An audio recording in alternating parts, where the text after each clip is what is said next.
की ना चांगली माणसं मिळत नाहीत.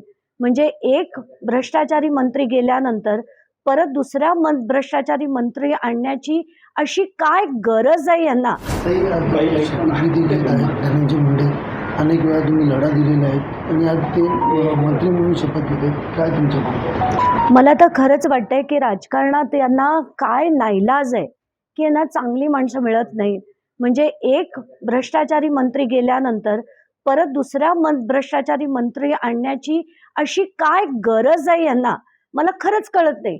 आणि अशा माणसाला आणून लोकांच्या डोक्यावर थोपवलं जातंय. मला आणि काय याच्यातनं एक संदेश आहे माझ्यासारख्या लोकांना की तुम्ही लढून काहीच फरक पडणार नाही.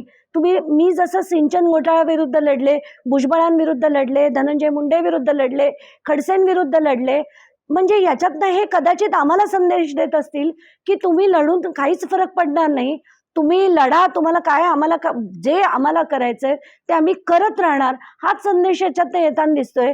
म्हणून मी आज संध्याकाळपर्यंत विचार करणार आहे की याच्यापुढे महाराष्ट्राच्या भ्रष्टाचाराविरुद्ध लढायचं की नाही हे मी ठरवणार आहे आता. मला तर खरंच वाटतंय की राजकारणात यांना काय नाईलाज आहे की यांना चांगली माणसं मिळत नाहीत.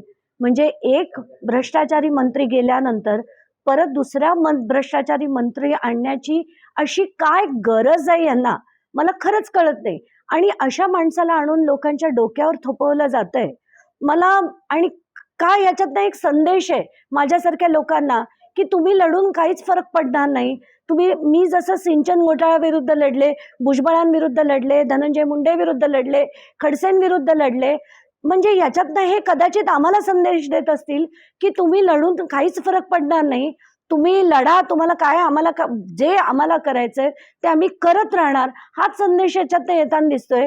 म्हणून मी आज संध्याकाळपर्यंत विचार करणार आहे की याच्यापुढे महाराष्ट्राच्या भ्रष्टाचाराविरुद्ध लढायचं की नाही हे मी ठरवणार आहे आता. मला तर खरंच वाटतंय की राजकारणात यांना काय नाईलाज आहे की यांना चांगली माणसं मिळत नाहीत.